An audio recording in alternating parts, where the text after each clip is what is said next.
ولې اندېښمن یو؟ اندېښنه څه ده او څنګه کولی شو مخه یې ونیسو؟ اندېښنه یوه اروایي ناروغي ده چې د منفي افکارو څخه سرچینه اخلي او ورو ورو زموږ په ذهن کې ځای نیسي. هر سړی اندېښمن دی.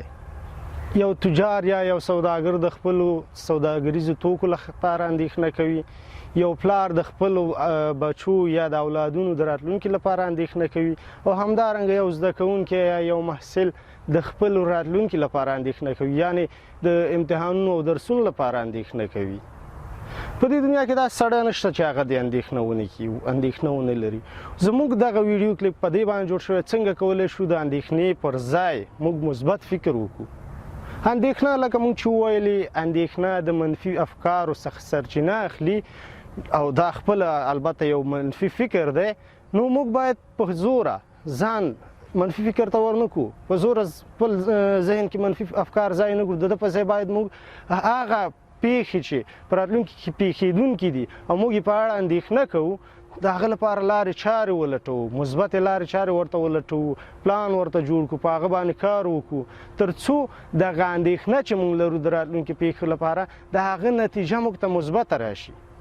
کله چې موږ یو پیښې لپاره منفي فکر کوو، یعنې اندېښنه ورته کوو، نو هغه تل د هغه نتیجه هم هماغسې منفي راځي. لکه په حدیث شریف کې چې راځي، یعنې ټول عملونه چې دي هغه ستاسې نیت پورې تړلي دي.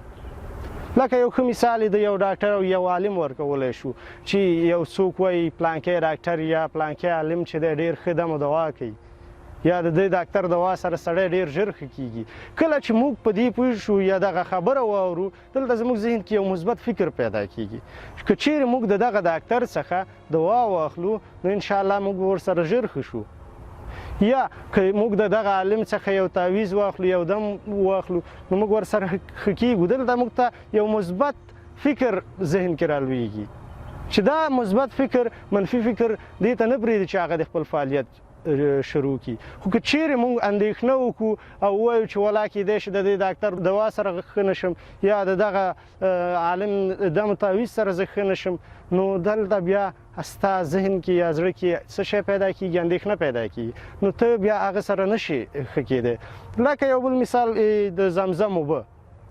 په اسلام کې موږ دا عقیدتاً وایو چې د زمزم اوبه موږ د هرې مریضۍ له خاطره وڅښو، انشاءالله الله موږ ښه کوي او ډېر ښه شوي هم دي. هغه څوک چې نه ښه کېږي، هغه دلته اندېښنه لري، منفي فکر لري د دې په اړه چې موږ شاید دغه د اوبو څښلو سره دغه زمزم اوبه چې کومې دي، د دې سره شاید زه ښه نه شم. نو دلته هغه سره منفي فکر پیدا کېږي او الله پاک وایي چې کله تاسې کومه فکر کوئ، نو اکثره وخت زه هماغه ستاسې سره د اندېښنې نه کولو نه مطلب دا نه دی چې تاسې بې پروایي وکړئ یا د یو څه لپاره تاسې هیڅ پلان ونه لرئ. اندېښنه یعنې دغه منفي فکر باید تاسې له ذهنه وباسئ او د ده په ځای باید تاسې مثبت فکر ته ځای ورکړئ. هغه پیښه چې په راتلونکي کې کېدونکې ده، تاسې باید هغه ته پلان جوړ کړئ، مثبتې لارې چارې ورته ولټوئ او په دې هڅه کې شئ چې تر څو تاسې هغه کوم برخلیک چې تاسې ورسره مخامخ کېږئ هغه مثبت واوسي، مثبت یې جوړ کړئ. اوس پوه شو چې اندېښنه هیڅ ګټه نه لري. نو کله چې یو شی ګټه نه لري، وخت ضایع کول پرې نه دي پکار. دا چې موږ غواړو دغه اندېښنه یا داسې نورې ورته ناروغۍ چې اروایي ناروغۍ دي له منځه یوسو، د ده په ختمولو کې تاسې باید له موږ سره مرسته کوئ او له توجه نه هم ډېره زیاته مننه. که غواړئ چې مثبت فکر په دغه ټولنه کې لا خور شي، دغه زموږ ویډیوګانې، دغه لیکنې د نورو سره شریکې کړئ. ډېره مننه.